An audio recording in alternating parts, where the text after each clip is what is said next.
Ma'am আসসালামু আলাইকুম। ওয়ালাইকুম আসসালাম। ম্যাম আসসালামু আলাইকুম। ওয়ালাইকুম আসসালাম। ম্যাম আসসালামু আলাইকুম। ওয়ালাইকুম ম্যাম। ওয়ালাইকুম আসসালাম। কেমন আছো সবাই?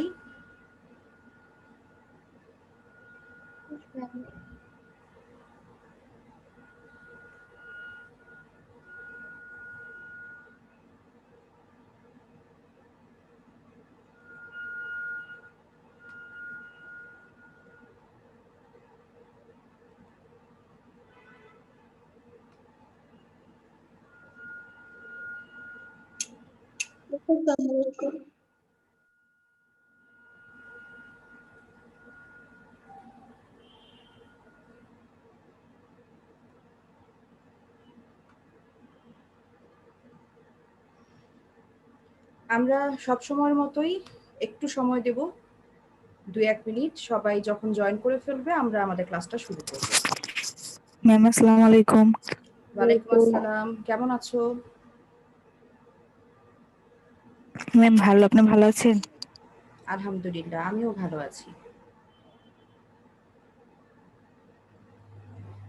আচ্ছা বলো তো, গত ক্লাসে আমরা কি পড়েছিলাম? দেখি কার কার মনে আছে। কি পড়া হয়েছিল গত ক্লাসে? ম্যাম গৃহ। শুনতে পাইনি, জোরে বলো। ম্যাম বিদ্রোহ। আর কবিতার হচ্ছে বিদ্রোহ ম্যাম। হ্যাঁ, বিদ্রোহী কবিতাটি আমরা পড়েছিলাম। সবাই কি বাসায় একবার দেখেছো কি পড়িয়েছি? কঠিন কঠিন যে শব্দগুলো ছিল, যেগুলোর ব্যাখ্যা ক্লাসে করেছিলাম, সেগুলো কি বাসায় আরেকবার দেখা হয়েছে? জি ম্যাম। ওকে, ভেরি গুড। আচ্ছা, আমরা অনেকেই জয়েন করে ফেলেছি, সুতরাং এখন আমরা আমাদের ক্লাসটা শুরু করতে পারি। তো আজ আমরা যে কবিতাটি নিয়ে আলোচনা করতে যাচ্ছি, সেই কবিতাটি যিনি লিখেছেন তিনি আমাদের সকলের অত্যন্ত প্রিয় একজন কবি, এবং সেই কবির সাথে তোমরা সবাই ওয়ালাইকুম আসসালাম। তোমরা সবাই খুব ভালোভাবে। আসসালামু আলাইকুম ম্যাম। ওয়ালাইকুম আসসালাম। এই যে রেডমি নোট 9, তুমি কে বাবা? নামটা একটু রিনেম করে নিও, ঠিক আছে? ডিভাইসের নামটা রিনেম করে তোমার নাম আর ছোট্ট করে তোমার রোলটা লিখে নিও। আচ্ছা, যেটা বলছিলাম, এই কবির সাথে তোমরা সকলেই পরিচিত। তার কবিতা তোমরা এই গত কয়েক বছর পাঠ্য বইতে পড়েছো। এখন তো তোমরা কলেজে, স্কুলে থাকতেও তোমরা এই কবির কবিতা পড়েছো। তাকে বলা হয় রূপসী বাংলার কবি। বলো তো তার নাম কি? ম্যাম জীবনানন্দ দাশ। জান্নাতি আক্তার, ভেরি গুড। তিনি জীবনানন্দ দাশ। আজ আমরা পড়তে যাচ্ছি কবি জীবনানন্দ দাশের কবিতা। আমি এখন একটু তোমাদের বইটা শেয়ার করব, তোমরা আমাকে জানাও তোমরা স্ক্রিনে ঠিকঠাক দেখতে পাচ্ছ কিনা।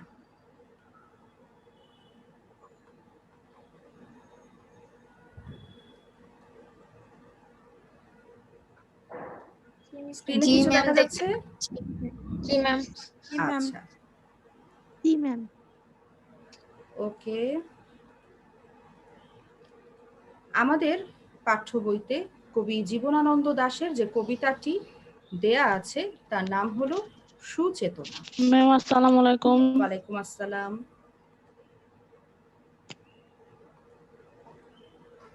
এখনো অনেকে জয়েন করছে।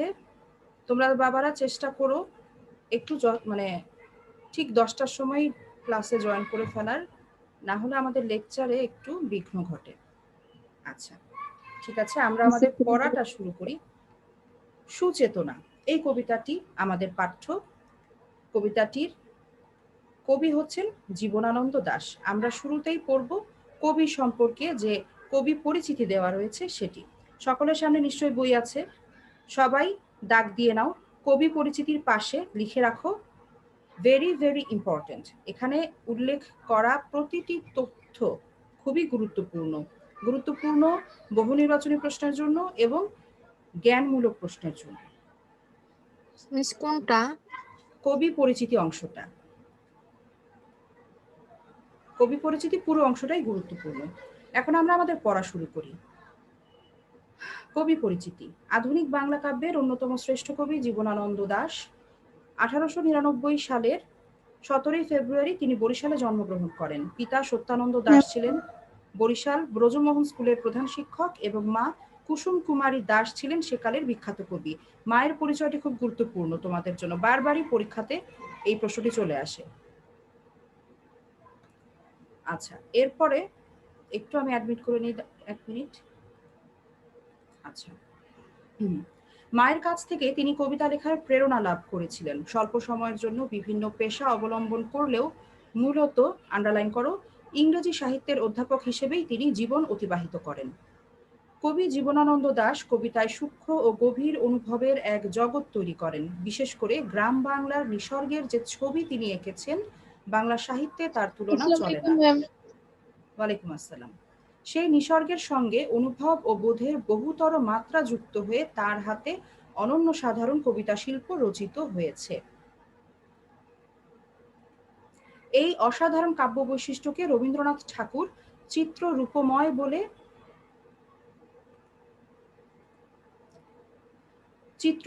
বলে আখ্যায়িত করেছেন। এছাড়া ব্যক্তি মানুষের নিঃসঙ্গতা, আধুনিক জীবনের বিচিত্র যন্ত্রণা ও হাহাকার এবং সর্বোপরি জীবন ও জগতের রহস্য ও মাহাত্ম্য সন্ধানে তিনি এক অপ্রতিম কবি ভাষা সৃষ্টি করেছেন। বুদ্ধদেব বসু তাকে আখ্যায়িত করেছেন নির্জনতম কবি বলে। এখানে দুটো তথ্য খুব গুরুত্বপূর্ণ। ওয়ালাইকুম আসসালাম। আমাকে বলো। ওয়ালাইকুম আসসালাম। রবীন্দ্রনাথ ঠাকুর জীবনানন্দ দাশের কাব্য বৈশিষ্ট্যকে কি নামে অভিহিত করেছেন বা আখ্যায়িত করেছেন? কি বলে আখ্যায়িত করেছেন? বলো। চিত্ররূপময়। গুড। আর ওয়ালাইকুম আসসালাম। আচ্ছা, বুদ্ধদেব বসু কি বলে আখ্যায়িত করেছেন জীবনানন্দ দাশকে? নির্জনতম কবি। ঠিক আছে, ভেরি গুড। উপমা, চিত্রকল্প, প্রতীক সৃজন, আলো আধারের ব্যবহার, রঙের ব্যবহার এবং অনুভবের বিচিত্র মাত্রার ব্যবহারে তার কবিতা লাভ করেছে অসাধারণত্ব। তার নিসর্গ বিষয়ক কবিতা বাঙালির জাতিসত্তা বিকাশের আন্দোলনে ও 1971-এর মুক্তিযুদ্ধে বাংলাদেশের সংগ্রামী জনতাকে তীব্রভাবে অনুপ্রাণিত করেছিল। এতক্ষণ আমরা দেখলাম তার কবি বৈশিষ্ট্য। সেখানে আমরা দেখেছি নিসর্গের একটা অপরূপ উপস্থাপন তার কবিতায় আমরা দেখতে পাই। এই নিসর্গ কথাটির অর্থ কি কেউ জানো? নিসর্গ কথাটির অর্থ হচ্ছে প্রকৃতি, অর্থাৎ প্রকৃতি বিষয়ক যে কবিতা রয়েছে সেখানে আমরা এই কবির কবিতাগুলোতে দেখি যে প্রকৃতির অপরূপ একটা উপস্থাপন, প্রকৃতির ক্ষুদ্রাতি ক্ষুদ্র যে অনুষঙ্গগুলো রয়েছে সেগুলোকে তিনি খুব চমৎকারভাবে তার কবিতায় ফুটিয়ে তুলেছেন। এর আগে আমরা দেখেছি সুদর্শন উড়িতেছে সন্ধ্যার বাতাসে, এই চরণটির সাথে তোমরা পরিচিত। এই যে সুদর্শন মানে কি? গুবরে পোকা, যেটা আমাদের কাছে খুবই তুচ্ছ একটি বিষয়, সামান্য একটি পোকা, সেটাও এই কবির কবিতায় কি চমৎকারভাবে উঠে আসে। আচ্ছা, 1 মিনিট। কথা সাহিত্যিক ও প্রাবন্ধিক হিসেবেও বাংলা সাহিত্যে তার বিশেষ স্থান রয়েছে। জীবনানন্দের উল্লেখযোগ্য কাব্যগ্রন্থ, ভেরি ইম্পর্টেন্ট, দাগাও, ঝরা পালক, ধূসর পাণ্ডুলিপি, বনলতা সেন, মহাপৃথিবী, বেলা অবেলা কালবেলা, রূপসী বাংলা। কবিতার কথা তার প্রবন্ধ গ্রন্থ এবং মাল্যবান ও সুতীর্থ তার বিখ্যাত 2টি উপন্যাস, এগুলোও ইম্পর্টেন্ট। কোনটি কি ধরনের রচনা, কোনটা প্রবন্ধ গ্রন্থ, কোনটা উপন্যাস। জীবনানন্দ দাশ 1954 খ্রিস্টাব্দের 22 অক্টোবর কলকাতায় ট্রাম দুর্ঘটনায় আকস্মিকভাবে মৃত্যুবরণ করেন। কবির মৃত্যুটা খুবই দুঃখজনক, তিনি একটি দুর্ঘটনায় মৃত্যুবরণ করেন। তো এই ছিল আমাদের কবি পরিচিতি। আমরা এখন ঝটপট আমাদের কবিতার আলোচনায় চলে যাব। ট্রাম দুর্ঘটনা কি? আচ্ছা, ট্রাম দুর্ঘটনা, ট্রাম হচ্ছে একটি যানবাহন। আমাদের ঢাকা শহরে যেমন বাস চলে, সেরকম কলকাতার শহরে এরকম রেল লাইনের মতো লাইন থাকে, তার উপর দিয়ে খানিকটা রেলগাড়ির মতোই অনেকগুলো বগি একটার সাথে আরেকটা কানেক্টেড থাকে, ট্রেন যেরকম কানেক্টেড থাকে ওরকম। ওয়ালাইকুম আসসালাম। তো খানিকটা ওই ধরনের একটা যানবাহন যেটা কলকাতায় চলে, এটা আমাদের দেশে নেই। তো সেটি খুবই ধীর গতির একটি যানবাহন। তো সেই ট্রাম, ওটাকে বলে ট্রাম, সেই ট্রামের সাথে তিনি দুর্ঘটনায় পতিত হন এবং আহত হন, তারপরে তিনি মৃত্যুবরণ করেন। ওকে, এবার আমরা কবিতায় যাচ্ছি। কবিতার নাম হচ্ছে সুচেতনা। সুচেতনা অর্থ কি? চেতনা অর্থ তো আমরা জানি, আমাদের বোধ, আর সু হচ্ছে একটি উপসর্গ। এই সু অর্থ হচ্ছে ভালো বা মঙ্গলজনক, অর্থাৎ যত মঙ্গলকর বা ভালো শুভ চেতনা রয়েছে তাকে কবি বলেছেন সুচেতনা, এবং কবিতার নামকরণ তিনি করেছেন সুচেতনা। কেন এরূপ নামকরণ কবি করেছেন সেটাই আমরা এখন দেখব আমাদের আজকের কবিতার আলোচনায়।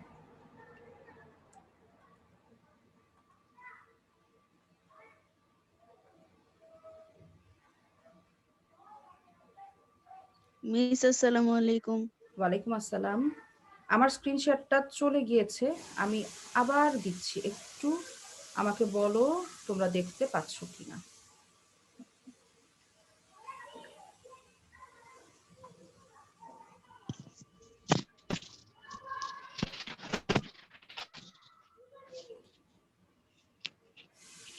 দেখা যাচ্ছে কি?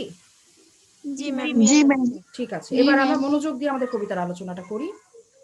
সুচেতনা, তুমি এক দূরতর দ্বীপ বিকেলের নক্ষত্রের কাছে, সেইখানে দারুচিনি বনানীর ফাঁকে নির্জনতা আছে। এই পৃথিবীর রণরক্ত সফলতা সত্য, তবু শেষ সত্য নয়। এই স্তবকটির ব্যাখ্যা করি আমরা। কবি সুচেতনা, এই যে মানবিক মূল্যবোধ, যত শুভ বুদ্ধি আছে, যত মঙ্গলকর চেতনা রয়েছে, বোধ রয়েছে, তাকে কবি কল্পনা করছেন একটি নারী হিসেবে, যার নাম তিনি দিয়েছেন সুচেতনা। কবি বলছেন, সুচেতনা, তুমি এক দূরতর দ্বীপ বিকেলের নক্ষত্রের কাছে। এখানে কবি সুচেতনাকে বলছেন যে তুমি এক দূরের দ্বীপ, এই লোকালয়ে তুমি নেই, তুমি রয়েছ এক দূরতর দ্বীপে। সেই দ্বীপ এত দূরে মনে হচ্ছে যে যেন সেটি নক্ষত্রের কাছাকাছি কোনো জায়গা, এত দূরে, অর্থাৎ আমাদের যে চারপাশ, আমাদের এই যে মানব সমাজ, এখানে যেন সুচেতনা নেই। সুচেতনা চলে গেছে কোথায়? একটি দূরতর দ্বীপে, এবং এত দূর যে কবি কল্পনা করছেন সেটি যেন নক্ষত্রের কাছে। সেইখানে দারুচিনি বনানীর ফাঁকে নির্জনতা আছে। তিনি দ্বীপটার একটু বর্ণনা করছেন যে সেখানে দারুচিনি রয়েছে। এক মিনিট,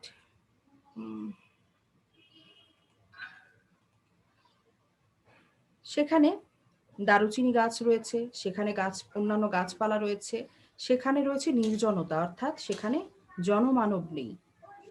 অর্থাৎ আমাদের যে জনমানব পূর্ণ পরিবেশ, সেখানে সুচেতনা নেই, সে চলে গিয়েছে অনেক দূরের একটি দ্বীপে। এই পৃথিবীর রণরক্ত সফলতা সত্য, তবু শেষ সত্য নয়। রণ অর্থ কি বলো দেখি কেউ? যুদ্ধ ময়দান। গুড, যুদ্ধ। তো এই যে কবি বলছেন পৃথিবীর যে যুদ্ধে হয় রক্তপাত, সেই রক্তপাতের ফলে যে অর্জিত সফলতা, আমাদের পৃথিবীর সভ্যতার ইতিহাসের দিকে যদি আমরা তাকাই তাহলে আমরা দেখব যুগে যুগে দেশে দেশে নানান রক্তপাতের কাহিনী রয়েছে। সেখানে আমাদের পৃথিবীর ইতিহাসে অনেক যুদ্ধ হয়েছে। সেই যুদ্ধ হয়েছে কখনো কখনো অধিকার অর্জনের জন্য, স্বাধীনতা অর্জনের জন্য, কোনো যুদ্ধ হয়েছে দেশ দখলের জন্য। তো এই যে পৃথিবীর যে সফলতা, যেগুলো যুদ্ধের ময়দানে রক্তপাতের মাধ্যমে অর্জিত হয়, সেগুলো সত্য। কবি বলছেন সেগুলো সত্য, তবু শেষ সত্য নয়। কিন্তু এটাই চরম সত্য নয়। আজকে অনেক রূঢ় রৌদ্রে ঘুরে প্রাণ পৃথিবীর মানুষকে মানুষের মতো ভালোবাসা দিতে গিয়ে তবু দেখেছি আমারই হাতে হয়তো নিহত ভাই বোন বন্ধু পরিজন পড়ে আছে। পৃথিবীর গভীরতর অসুখ এখন, মানুষ তবুও ঋণী পৃথিবীরই কাছে। এখানে কবি কি বলছেন? কবি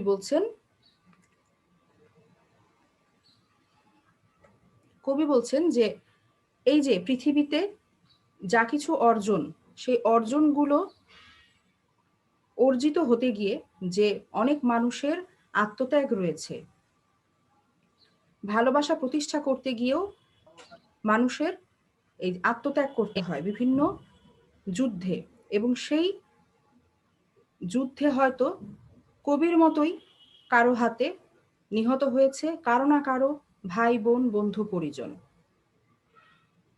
এবং এই যে কবি যে সময় এই কবিতাটি লিখেছেন বা কবির কাব্য যে সময় কাব্য চর্চা করেছেন, সেই সময়টাতে পৃথিবী খুব অস্থিরতার মধ্য দিয়ে যাচ্ছিল। ওই সময় একটি প্রথম বিশ্বযুদ্ধ থেকে পৃথিবী উঠে দাঁড়িয়েছে। তারপরে 1939 থেকে 1945 পর্যন্ত চলেছে দ্বিতীয় বিশ্বযুদ্ধ। এই যে পৃথিবীব্যাপী অস্থিরতা, এই অস্থিরতাটা কবিকেও নাড়া দিয়েছে, কবিকেও অস্থির করে তুলেছে।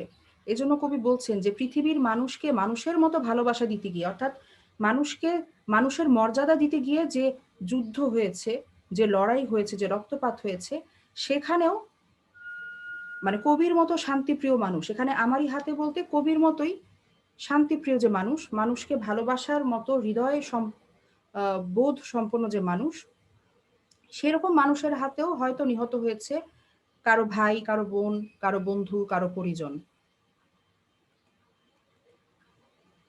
আচ্ছা, পৃথিবীর গভীরতর অসুখ এখন, এই যে পৃথিবীময় অস্থিরতার কথা বললাম, এই অস্থিরতাকে কবি বলছেন যে এই যে অশান্ত আর বিক্ষুব্ধ পৃথিবী, এই পৃথিবীকে দেখে কবি মনে করছেন যে পৃথিবী এখন অসুস্থ, পৃথিবীর যেন একটা গভীর অসুখ হয়েছে, যে অসুখের কারণে পৃথিবীময় এত রক্তপাত, এত হানাহানি, এত অশান্ত পৃথিবী, এত অস্থিরতা। মানুষ তবুও ঋণী পৃথিবীরই কাছে। এত অস্থিরতা এই যে কবি বলছেন, তারপরও কবি বলছেন যে মানুষ এই পৃথিবীর কাছেই ঋণী, যে এই পৃথিবীর এখন গভীর অসুখ, সেই অসুস্থ পৃথিবীর কাছেই মানুষ ঋণী। কেন? কারণ এই যে আমরা মানব জাতি, আমরা যে যেখানেই থাকি না কেন, আমাদের এই বাসস্থান কিন্তু পৃথিবী। এই পৃথিবী আমাদের, আমরা যে এত হানাহানি মারামারি রক্তপাত করছি, পৃথিবীকে অশান্ত করে তুলছি, তবুও পৃথিবী আমাদেরকে কিন্তু ত্যাগ করেনি। আমাদেরকে পৃথিবী তার বুকেই স্থান দিয়েছে।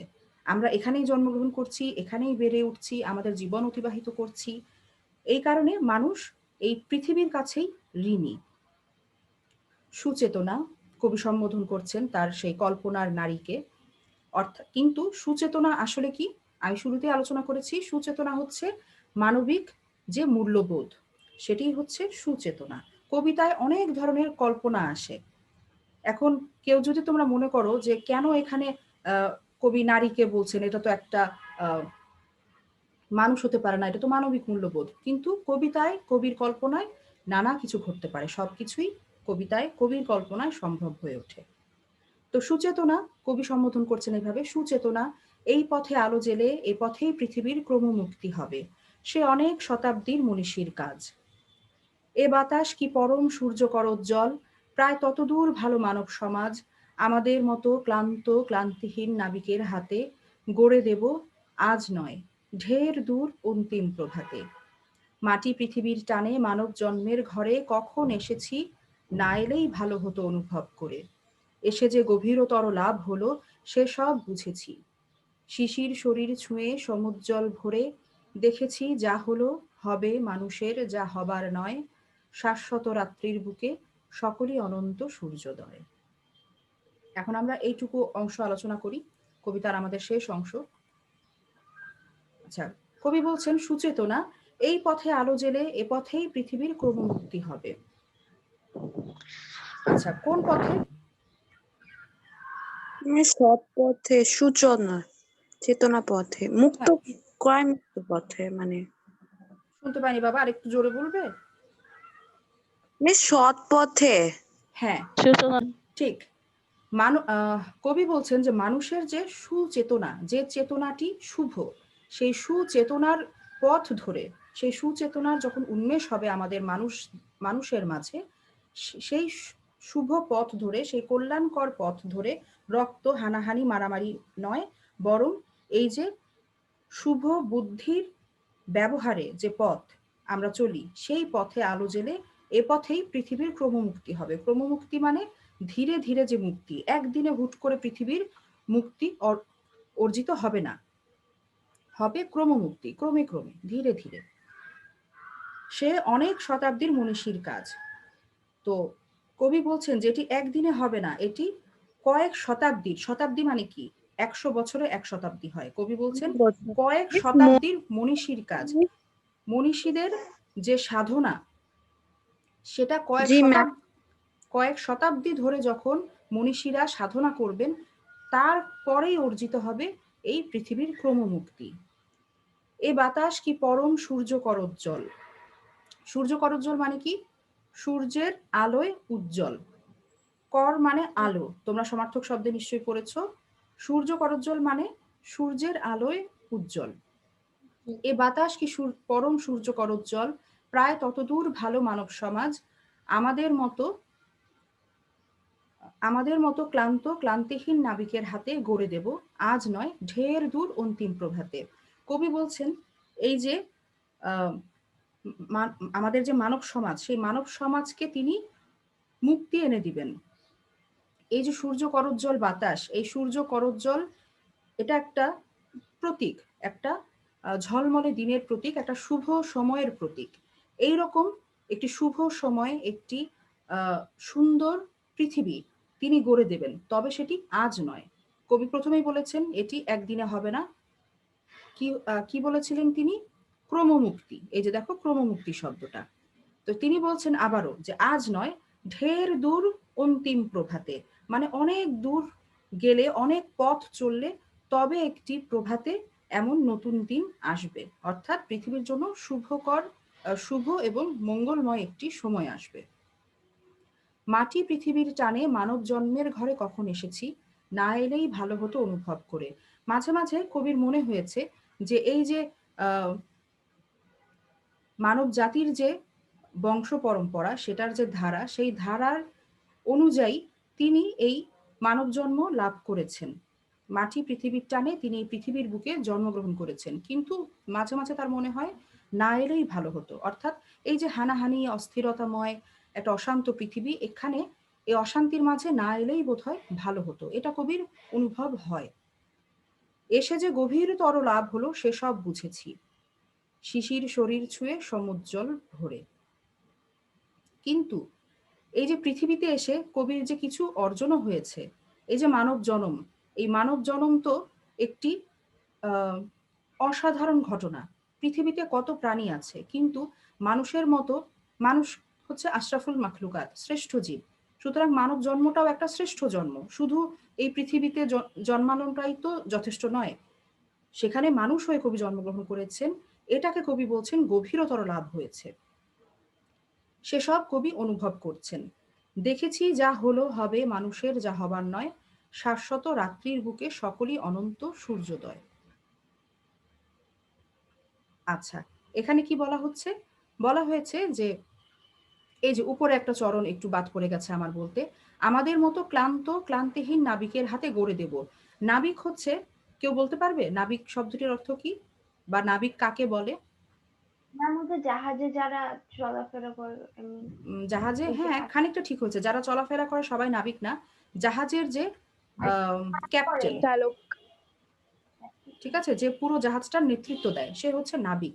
তো একটা চারিদিকে শুধু জলরাশি, শুধু একটা কুল দেখা যায় না এমন সমুদ্র, সেই সমুদ্রের মধ্য দিয়ে নাবিক যেমন ক্লান্তিহীনভাবে তার জাহাজটিকে নিয়ে চলে তার লক্ষ্যের দিকে, সেই নাবিকের কিন্তু ক্লান্ত হওয়া চলে না। ক্লান্ত হলেও সেই ক্লান্তিকে তিনি গুরুত্ব দিতে পারেন না, ক্লান্তিহীনভাবে তিনি তার দায়িত্ব পালন করে যান। সেই রকম ক্লান্তিহীন নাবিকের মতো কবি এই পৃথিবীকে গড়ে দেবেন, অক্লান্ত পরিশ্রমের মাধ্যমে কবি এই পৃথিবীকে গড়ে তুলবেন, তবে আজ নয় ঢের দূর অন্তিম প্রভাতে। অর্থাৎ এ কাজ নিরলস প্রচেষ্টার কাজ, অনেক দূরের প্রভাতে এমন একটি শুভ সময় পৃথিবীতে আসবে, কবি গড়ে দেবেন। আচ্ছা, তারপরে অংশটুকু তো আলোচনা করেছি। দেখেছি যা হলো হবে মানুষের যা হবার নয়, শাশ্বত রাত্রির বুকে সকলই অনন্ত সূর্যোদয়। কবি বলছেন যে তিনি নিজ হাতে গড়ে দেবেন এমন এক মানবিক মূল্যবোধ সম্পন্ন সমাজ, যা এখনো অনেক দূরে, এখনো অর্জিত হয়নি। কবি এই যে নেতিবাচক যে কথাগুলো এতক্ষণ বলেছেন, যে পৃথিবীতে রক্তপাত হয়েছে, যুদ্ধ চারিদিকে বিরাজমান, এই যে নেগেটিভ বা নেতিবাচক কথাগুলো কবি বলেছেন, এখন কবি ইতিবাচক কথা বলছেন যে তিনি গড়ে দেবেন এই মানব সমাজকে, তিনি ক্লান্তিহীনভাবে পরিশ্রম করে যাবেন এবং তিনি কি বলছেন যে তিনি আশাবাদী মানুষের যেটা হবে এখনো হয়নি সেটা কি, যে এই যে অমানবিকতা বিভৎসতা, এই বিভৎসতাকে কবি তুলনা করছেন রাত্রির সাথে। রাতে কি হয়, সূর্য ডুবে যায়, অন্ধকারে চারিদিক ছেয়ে যায়। তো এই যে অন্ধকার, রাতের অন্ধকার, সেই অন্ধকারের সাথে এই পৃথিবীর অশান্ত রূপ, এই বিভৎসতা অমানবিকতা, এগুলোর তুলনা করে কবি বলছেন যে এই রাত্রির অবসান ঘটিয়ে এই রাত্রির বুকে অনন্ত সূর্যোদয় আসবে। অর্থাৎ মানুষের যে মুক্তি, সেই মুক্তি, কবির যে কাঙ্ক্ষিত মুক্তি, সেই মুক্তিকে কবি অনন্ত সূর্যোদয়ের সাথে তুলনা করেছেন। তিনি বলছেন এই রাত্রির বুকে আসবে অনন্ত সূর্যোদয়, অর্থাৎ সকল কলুষতা মুক্ত হয়ে পৃথিবী একটা সুন্দর মানবিক মূল্যবোধ সম্পন্ন এবং ভালোবাসাময় প্রেমপূর্ণ একটা পৃথিবীতে রূপান্তরিত হবে। এই রাত্রির বুকে আসবে অনন্ত সূর্যোদয়। অনন্ত মানে যার অন্ত নেই, যার শেষ নেই। অর্থাৎ এই যে বোধের মানে শুভবোধ যখন জাগ্রত হবে তখন যে অনন্ত সূর্যোদয় আসবে, যে সূর্যোদয় আসবে সেটি হবে অনন্ত, অর্থাৎ এর শেষ হবে না বলে কবি আশা করেন। এই যে পৃথিবীর অসুখ শেষ হয়ে পৃথিবীকে কবি যে নির্মাণ করবেন, তখন যে ভালোবাসাময় একটি পৃথিবী তৈরি হবে, সেই পৃথিবীর আর শেষ হবে না বলেই কবির আশা। এই যে সূর্যোদয় অর্থাৎ মুক্তি আসবে মানব সমাজের, সেই মুক্তিটি হবে অনন্ত, এর কোনো শেষ হবে না। তো এই ছিল আমাদের এই সুচেতনা কবিতার আলোচনা। এখন মেয়েরা বলো তো তোমাদের কবিতাটি কেমন লাগলো? কেমন লেগেছে কবিতাটি? অনেক ভালো লেগেছে। ভালো লেগেছে। ভালো লেগেছে। ভালো লেগেছে? আসলে খুব সুন্দর একটি কবিতা এবং জীবনানন্দ দাশের প্রতিটি কবিতাই খুব অসাধারণ। তিনি তো অত্যন্ত উঁচু মাপের কবি, তার প্রতিটি কবিতা থেকেই আমাদের শিক্ষণীয় কিছু না কিছু থাকে। এর আগে আমরা আবার আসিব ফিরে পড়েছি, সেখানে দেখেছি দেশকে কিভাবে ভালোবাসতে হয়। এখানে সুচেতনা কবিতায় আমরা দেখছি যে সমগ্র পৃথিবীকে কিভাবে ভালোবাসতে হয়। সমগ্র পৃথিবীর প্রতি কবির যে দায়বদ্ধতা, কবির যে ভালোবাসা, কবির যে আকাঙ্ক্ষা পৃথিবীকে নিয়ে, পৃথিবীর মানুষকে নিয়ে, সেইটার পরিচয় আমরা এই কবিতায় পাচ্ছি। এবারে আমরা একটু দেখি আমাদের পাঠ পরিচিতিতে কি আছে। তোমরা সবাই বইতে অবশ্যই পাশে দাগ দিয়ে রাখো, ভেরি ভেরি ইম্পর্টেন্ট। আমি সবসময় বলি কবি পরিচিতি, পাঠ পরিচিতি, এই দুটো অংশ আমাদের কবিতার মতোই গুরুত্বপূর্ণ।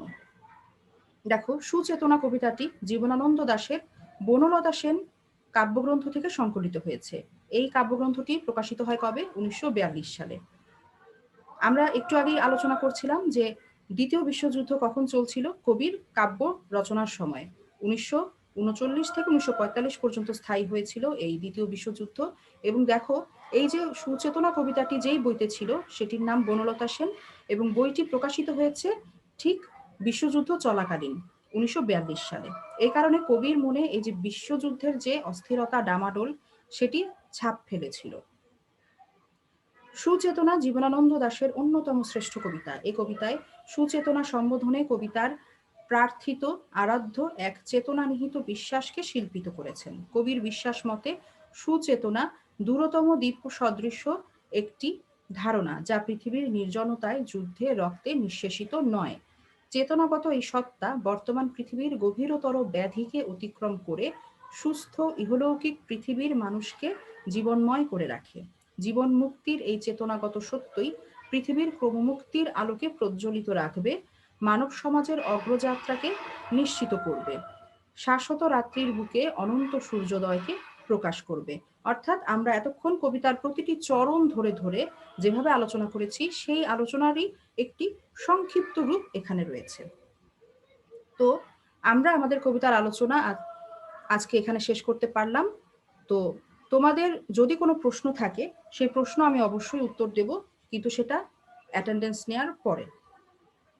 আর তোমরা অবশ্যই দুটো কবিতা পড়বে। যে দুটো কবিতা আমরা পড়লাম গত দুটো ক্লাসে, বিদ্রোহী পড়েছি আর আজ পড়লাম সুচেতনা। পড়বে, দিনের পড়া দিনেই শেষ করে ফেলবে, পড়া জমিয়ে রাখবে না, ঠিক আছে? আর এখন আমরা যেভাবে অ্যাটেন্ডেন্সটা দিব সেটা একটু সুশৃঙ্খল উপায়ে। আগে শুনে নাও কিভাবে দিতে হবে। আমি চ্যাটিং বক্সটা ওপেন করে দিচ্ছি। আমি ডাকবো কোন গ্রুপ অ্যাটেন্ডেন্স দিবে। সেই গ্রুপের বাইরে অন্য কেউ অ্যাটেন্ডেন্স দিও না। আমি দেখতে পাচ্ছি 84 জন স্টুডেন্ট তোমরা রয়েছো। তো যদি তোমরা এলোমেলোভাবে চ্যাটিং এ এসে লিখো তাহলে রেকর্ড রাখতে একটু সমস্যা হয়। তাই আমরা সুশৃঙ্খলভাবে অ্যাটেন্ডেন্সটা দেব। আমি এখন প্রথমে ডাকবো হিউম্যানিটিসকে। তোমরা এসে অ্যাটেন্ডেন্স দিবে। কিভাবে দিবে তোমরা সবাই জানো, যে নাম লিখবে, গ্রুপটা সংক্ষেপে লিখবে, বিএস কিংবা এইচ কিংবা এস, এস মানে সায়েন্স, এবং পুরো নামের সাথে রোলটা লিখবে। এখন শুরু করো হিউম্যানিটিজ। আমি ওপেন করে দিয়েছি।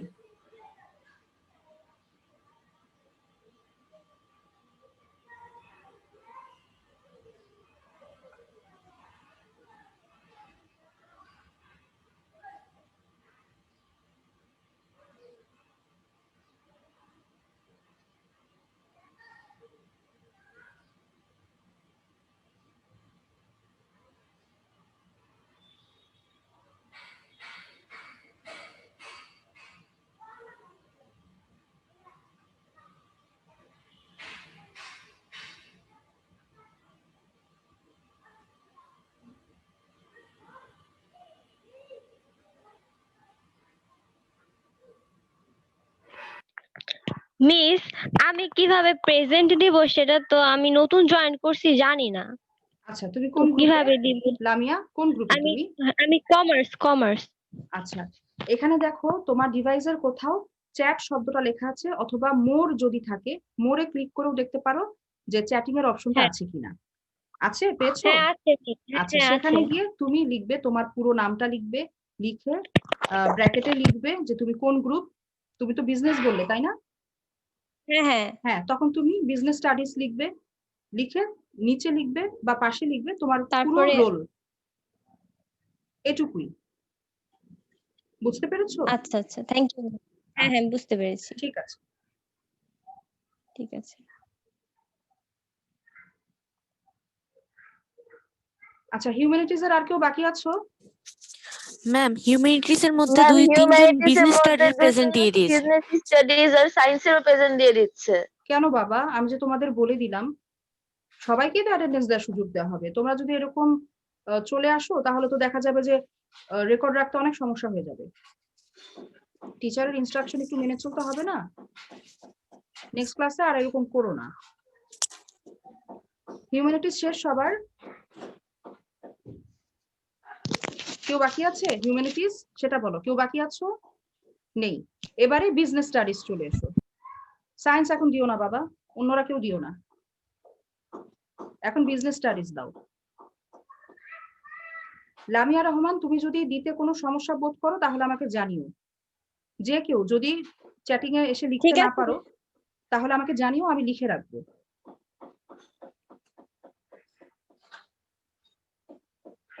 আচ্ছা মেয়েরা, তোমাদের একটা পড়া ছিল, সেটা কি পড়েছো? উপন্যাসের একটা অংশ ছিল পড়া। জি ম্যাম, 20 পৃষ্ঠা পর্যন্ত। আচ্ছা, ভেরি গুড।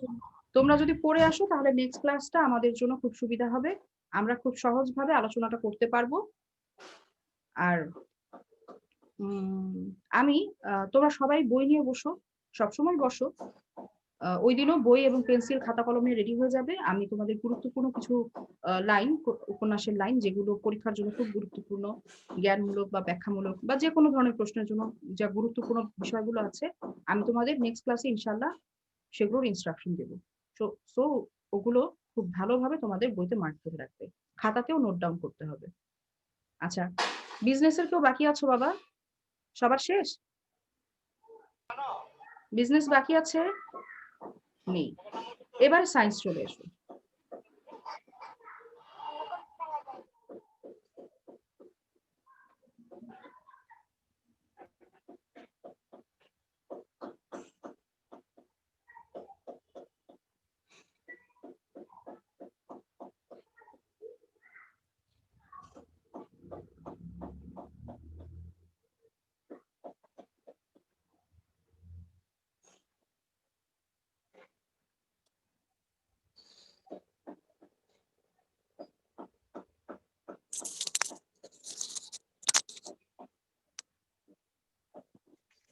মিস আমার একটা কোয়েশ্চেন ছিল, আমাদের নেক্সট সিটি কবে হবে? Next CT? জি মিস।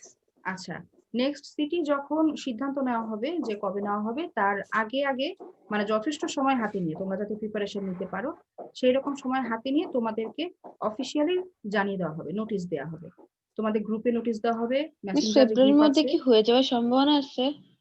এটা আমি এখনো বলতে পারছি না বাবা, কারণ যখন সিদ্ধান্ত হবে তখন তোমরা জানতে পারবে এবং তোমরা পড়ারও সময় পাবে। আর এখন থেকে তো পড়তে হবে, কারণ এক নোটিশ পাওয়ার পর যদি পড়ার পরিকল্পনা করো তাহলে তো পড়া জমে যাবে। এখন থেকেই পড়তে থাকো, তোমাদেরকে আগেই জানানো হবে, ঠিক আছে? তোমরা গ্রুপে নজর রাখবে এবং তোমরা যেই ফোন নাম্বারটা কলেজে দিয়েছো, কলেজে ভর্তির সময় যেখানে তোমাদের SMS আসে, সেই মোবাইলটাতেও তোমরা নজর রাখবে যে কোনো নোটিশ আসলো কিনা, কোনো ইনফরমেশন আসলো কিনা। Thank you miss. ওয়েলকাম।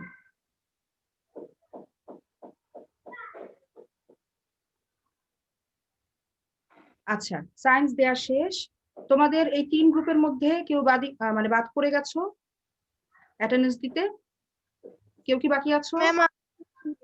হ্যাঁ, কে বলছো? জি ম্যাম, আমি দিতে পারিনি। ফারজানা আক্তার। ফারজানা আক্তার? আমিও দিতে পারিনি। কেন বাবা দিতে পারছো না কেন? ম্যাম আমার এখান থেকে সেন্ড হচ্ছে না। সেন্ড হচ্ছে না? আর ফারজানা তোমার কি হয়েছে? ম্যাম, নেট প্রবলেমের কারণে দিতে পারি নাই। আচ্ছা ঠিক আছে, তোমাদেরটা আমি লিখে নিচ্ছি। ফারজানা বলো তো তুমি কোন সেকশন? হিউম্যানিটিজ। আচ্ছা এক মিনিট, হিউম্যানিটিজ এর ফারজানা, পুরো নামটা কি? ফারজানা আক্তার। জি। আচ্ছা, রোল বলো। 23, 123। 123, ঠিক আছে। আর আরেকজন কে ছিল? জান্নাতুল ছিলে না? জি ম্যাম, আমিও হিউম্যানিটিজ। তুমিও হিউম্যানিটিজ। আচ্ছা, জান্নাতুল পুরো নাম কি? জান্নাতুল ম্যাম। জান্নাতুল মিম। রোল বলো। 106। 106, ঠিক আছে। আর কেউ আছো বাকি? আর বাকি নেই। আচ্ছা, আমি তাহলে ক্লোজ করে দিচ্ছি।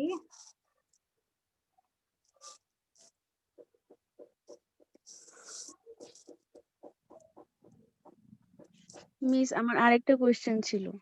1 মিনিট বাবা, আমি একটু তোমাদের রেকর্ডটা নিচ্ছি, তারপর শুনছি।